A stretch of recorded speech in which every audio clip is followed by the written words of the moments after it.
amazing. Stephen Scott, everybody. How's everybody doing? Imagine giving a Scottish person a microphone. So just a small disclaimer before I begin. Yes, I'm speaking English. And subtitles are not available. Good afternoon. The title of the talk is Don't Panic, which I freely admit is a strange thing to say at the beginning of a presentation. Historically, it's the sort of thing you say just before everything goes wrong. And it does go wrong, but please don't panic. I'm also aware that delivered in a Scottish accent, it doesn't sound very reassuring. It sounds a little bit angry, so I do apologise for that. And I've also got a hangover from hell, so thank you. But I genuinely mean it. Don't panic, because we find ourselves, rather predictably, at one of those moments in history where a new technology has appeared. And with it comes a familiar chorus of anxiety. We're told things are different, that it changes everything. It's either the beginning of the end of the optimistic, the end of the beginning. And now, of course, the culprit is artificial intelligence. Machines that can write, machines that can paint, machines that suspiciously deliver something that look like thought. Naturally, this had led to a certain amount of concern and some very vocal opinions. These are all real, and some are funny as. Some are convinced we're on the verge of irrelevance. We'll be outpaced, outperformed, made redundant. Others, slightly more entrepreneurial, have basically decided this is the greatest revolution in history. And both sides are missing something very important. Because the question is not whether machines can create. We already know the answer. The real question is what we mean by creation. And the more uncomfortable question, what we think we are, is evolved apes. Every time we invent a new tool, we perform the same ritual. We project ourselves onto that tool. We see intention when there is instruction. We see intelligence when there is only process. And we see meaning when quite often there's nothing more than pattern. And then having done that, we become frightened of our own reflection. So here is the inconvenient truth. If a machine can replace what you do, you've got to ask yourself, and you have to be honest, what is it I'm actually doing? Yeah, you've got to think about that. Because art has never taken the easy road. It isn't about the tool. It's about the decision, the judgment, the peculiar, the deeply human act of choosing this over that for reasons we can't fully justify. And that is where things get interesting. My prompt's going very slow, so please don't panic. Not because nothing is happening. The world is definitely changing. Everybody can feel it around them. But panic is what you do when you don't understand something. And fortunately, we can still have the ability to understand. Oh, nearly broke the computer.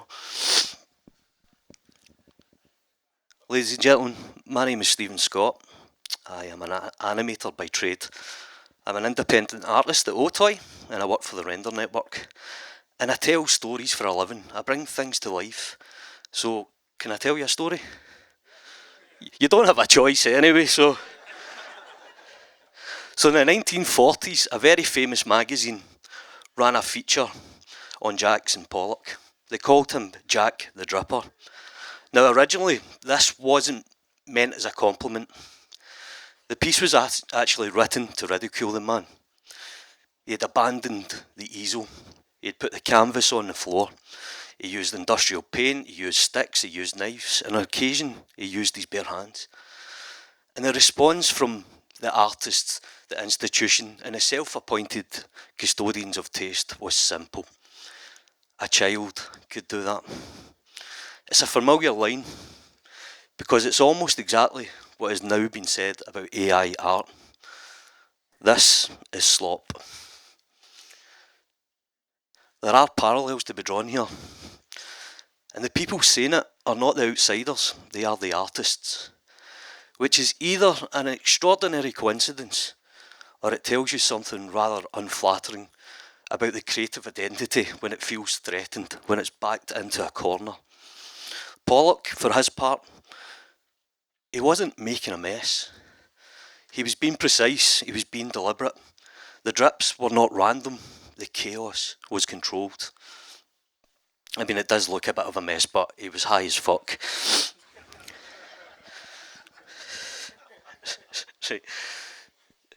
And those who saw only the absence of a familiar technique, like a paintbrush, they missed the point entirely, as people, as humans often do.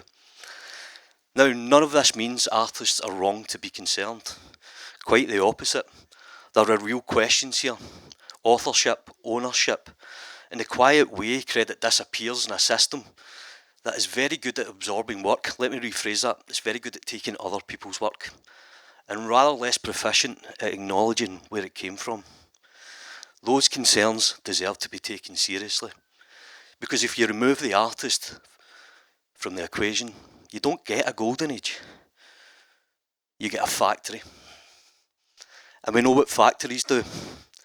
They standardise, they flatten, they turn something unruly into something predictable. So yes, artists are right to push back. And it's not out of fear, but it's out of responsibility. Insisting on clarity, questioning the terms, refusing to be quietly folded into a system that benefits from their work while pretending they were never there. But it cannot be the end of the argument, because ignorance on its own, it's never been much of a strategy. The tools are no longer waiting for permission. They're constantly improving. They're embedding themselves, they're becoming part of the landscape, whether we like it or not. And history is not especially kind to those who respond by looking the other way. The printing press, it did not destroy writing. Photography, it did not eliminate painting. Each forced confrontation, not with the tool, but with the artist. And that is where we are now. Because if you use these tools badly, or if you use these tools wrong, these systems produce noise. Used lazily, they look like cheap imitations. Used without thought, we've all seen these adverts at Christmas time. You know what one I'm talking about? Used without thought, they mean nothing. But if you use the tools correctly, they remove barriers, they compress time. They allow ideas to be tested at a speed that until very recently was impossible. Now this doesn't replace the artist, it exposes him. Very quickly, you find out who has something to say. These are all real tweets, by the way. Some of them are incredibly funny. As a Blender artist, it's quite scary when you mention AI. There seems to be a little bit of pushback.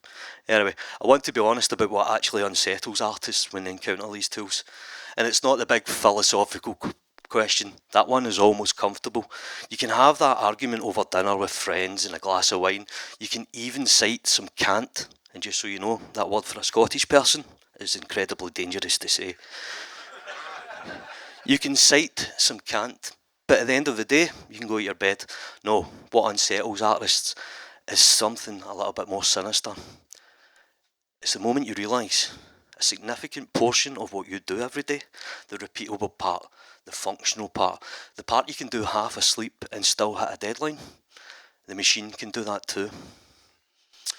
And that is not an insult.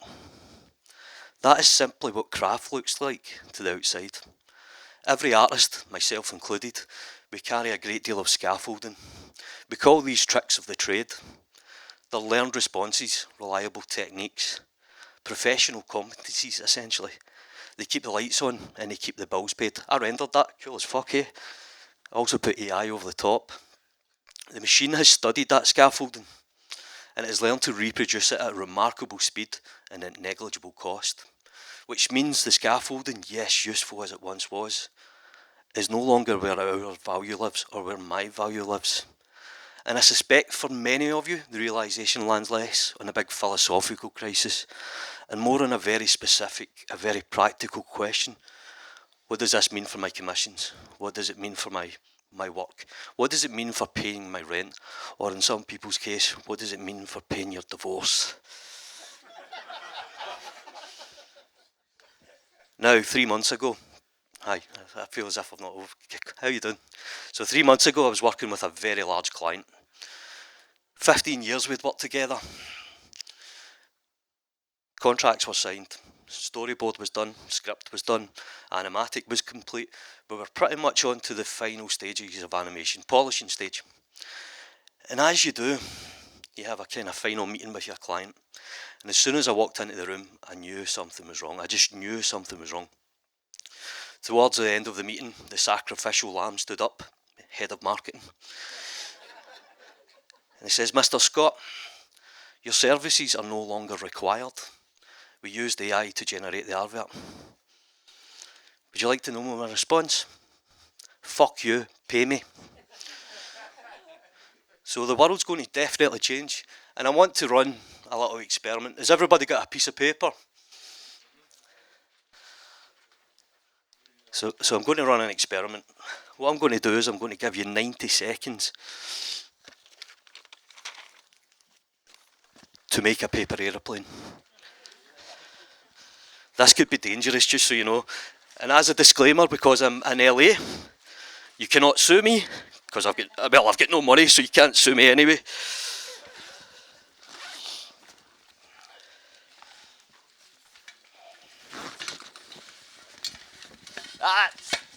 Did I say start? Well, don't start then. I'd like to introduce you to my gran.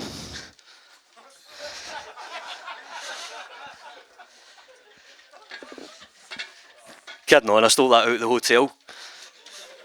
Bastard tried to charge me $6 for a Snickers bar. I'm taking this home.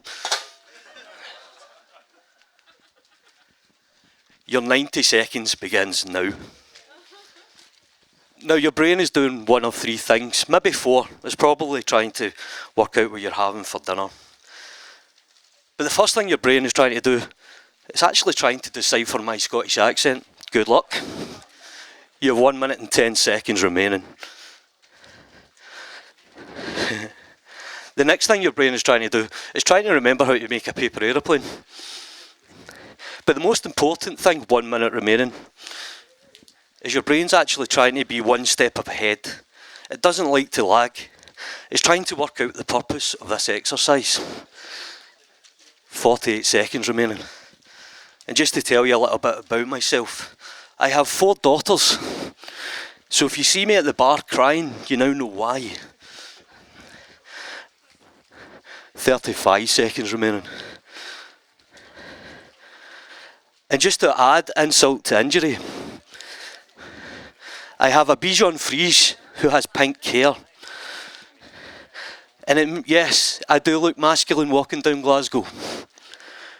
You have 19 seconds remaining. So what I'm going to do is I'm going to pass out pencils. You open that for me, Sonny? Time is up.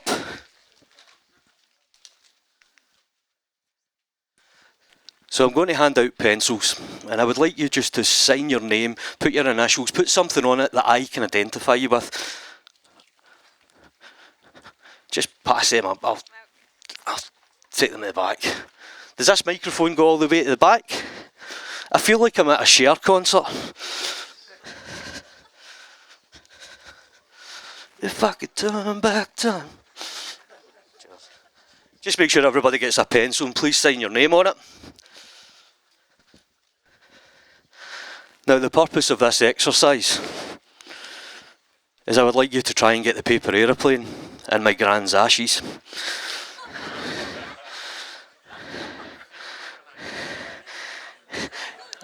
Disclaimer, you may get hit in the back of the head. But as life, you need to be able to take these hits. And you still can't sue me. So the purpose is, this is a job, it's a very well paid job. It could be weather, it could be ILM, it could be anything you want it to be. And everybody in this room is going to fight for this one job. Now the people in the front row, you are the veterans of the industry. You've been here 20 years. Look at Matt, he's grey. So you know how this game gets played. The people in the middle row, you're the people moving up in the industry. You might have 4 or 5 clients. You might even have the BMW parked out in the driveway. I like your style, but you're disqualified. The people in the back row, you're the people moving into the industry. You might have just finished college, you might be self-taught. Just as a fact, the United Kingdom or Scotland release 30,000 people per year from university from the digital arts with a job prospect of 10%. So essentially this bucket represents it. Now the question is, do we do this in stages or do we just get everybody to go for it? Sonny, you do grants, don't you? If they get it in the bucket, can I give them $100 of render credits? Ooh, check that out, big spender. Yep, let's do it. Let's do You it. good with that? You sure? Why not? Can you afford it?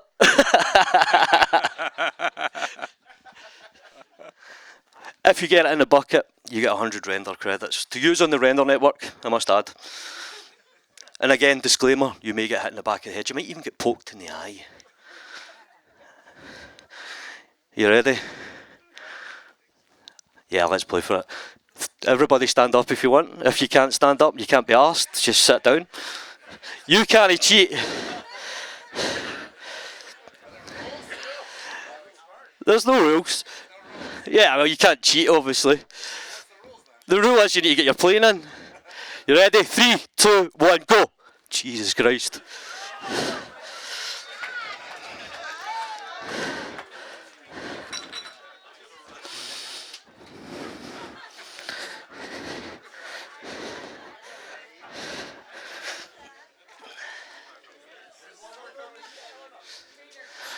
Whoever hit me on the back of the head, you're a dick.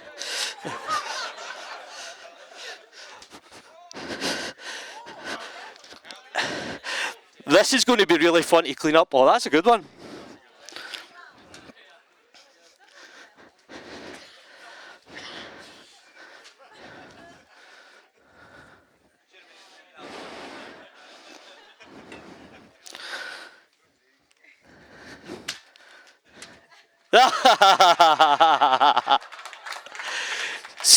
See, you can be right at the front and still fuck it up.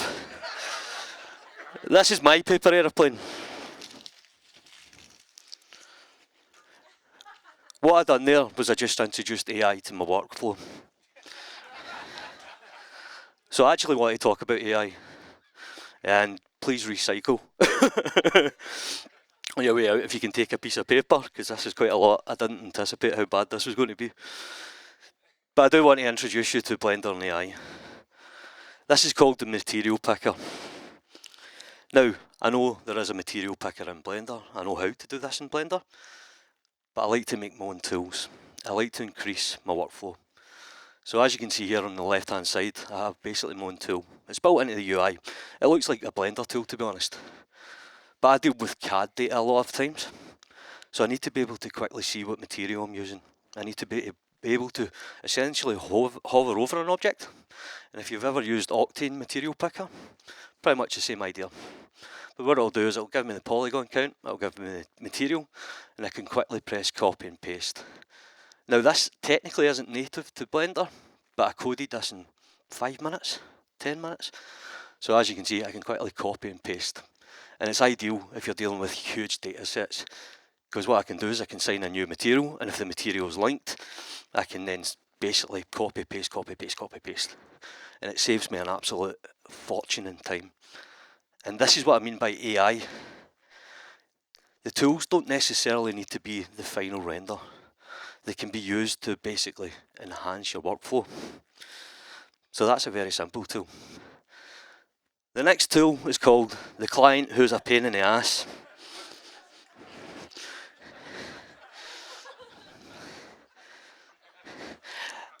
I can tell by the way that you're laughing that you all have one of these clients, yeah? So this is based on a true story. The client asked me, can you do text with particles? And I said, yeah, that's fine, I can do text with particles, not a problem. That's great, we just want the particles to basically fall from the text. Yeah, fine. In fact, can you wiggle it around a bit? Yeah, I can do that. Great. Right. Actually, we've changed our mind. Can you make the text have a curve? Now, I know how to do this in Blender. I can set up a text object. I can do a curve. I can do a follow path. Can you make it follow a path like this? Yeah, that's fine. Take 2. So I animate. And then they turn around and say, can you make a figure 8? And can you make it fly off to the left? Fuck. Yeah, I can do that. Not a problem. Not a problem. Actually, we've changed our mind. Right? I would like to have text and then more text. So you're asking me to put particles to text. Yeah. Now, I'm not a cinema 4D artist or a Houdini artist. I'm not clever enough to be a Houdini artist.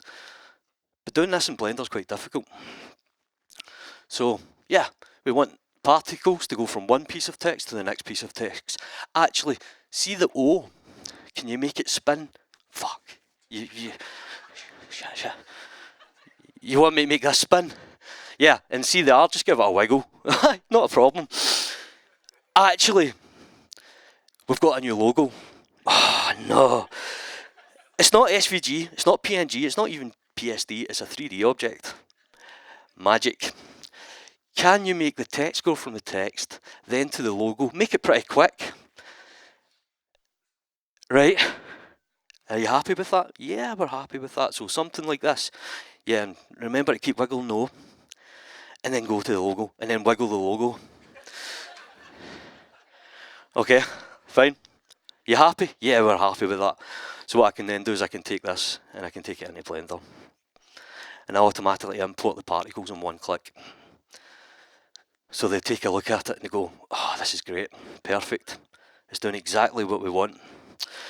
But we work for an ice cream company. Can you change it to cones? Oh, so you want me to change it to cones, particles to cone? You sure about that? 100% sure about that. So it's something like this. Yeah, that's perfect. Anybody got a client like this? Yeah, that looks great. Actually, one of our competitors wants it. They use smoke, they use volumetrics. Can you make this smoke? Oh, you are taking the... So how do I convert this into smoke? Okay, I know how to do it. I can convert particles, I can do geometry nodes, I can then take the geometry nodes and then I can actually do a mesh to volume and I can end up with smoke, essentially. And that's why I use AI. So the client turns around and goes, we just want a logo. We just want a logo to wiggle a bit, explode. Okay. And once it's exploded, make it shoot up to the top, then make it shoot down to the bottom. So we don't use that animation. So it took me about an hour to code that particle program, and it lets me reiterate. Now, I don't know about yourselves, but if you've ever tried to do real-time simulation, and if you've ever tried to do basic anything in Blender, being able to move that fast, and again, it's not about the AI doing the final renders, it's about AI speeding up your workflow, and AI killing bad clients. So I want to just briefly finish up. This is the fracture tool. Now again, I understand there is fracture tools in Blender. So this one lets me load any 3D object. Anything I want. I can do wireframe, I can take a look at the normals. You know how this program works, right? It's WebGL, it's HTML, it's JavaScript, but the thing for me is the fracture tool. So the big thing is being able to paint pretty much vertex painting, weight painting. It means I can exclude or include parts of the mesh, but having an impact zone, being able to dictate where this is fracturing, is one click for me. And once I've done that, I can then fracture where the impact zone is. Something like that. And then what I can do is I can actually select a shard and I can fracture it again and I can break it down. So I can keep going in and moving and getting more detail, and I can make it smash. I also have a make epic button, which makes it epic. Check this out. And then I can import it in one click in Blender. It'll set up the rigid bodies, it'll deal with the mass, it'll deal with the physics, it'll pretty much give me something straight away. And I end up with something like that. And that's in about 10 minutes. But again, like I says with the impact zone, I can use the 3D cursor and I can actually place where I want the impact to be.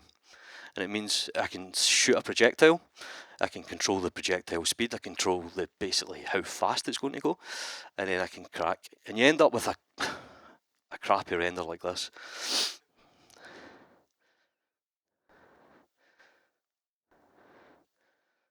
Yeah, I slowed it down because I like the Matrix. But it was like 10 minutes to set up, and it was rendered on the render network, believe it or not. So AI can be useful, it can be very helpful. Did you like the tools? I'm available for hire.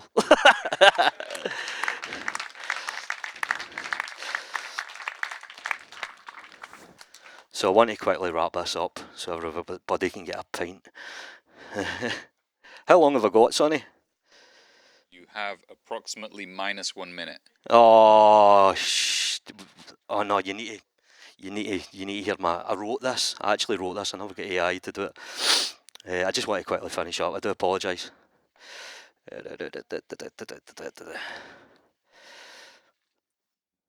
Jesus Christ, a lot of.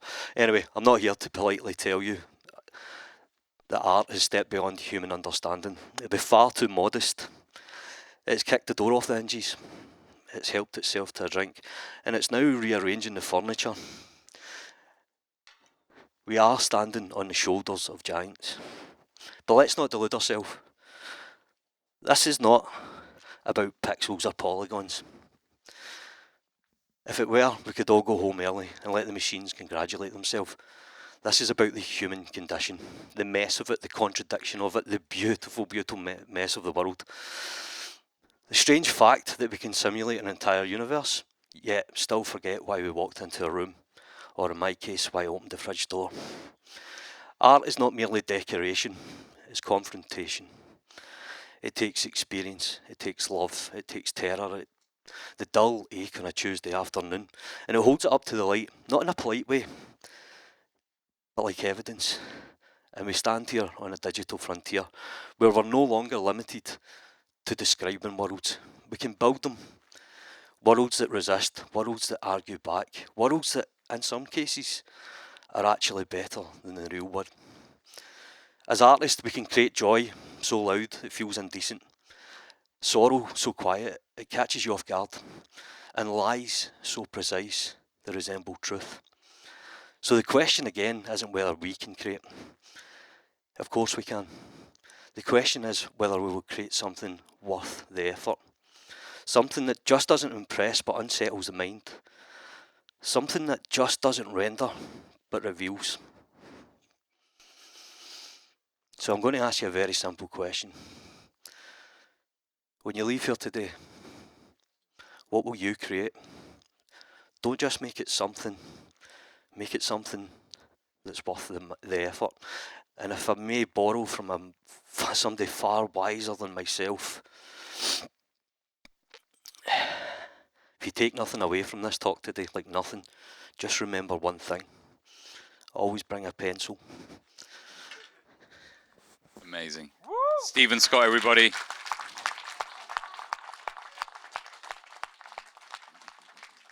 I told you I had a big dog.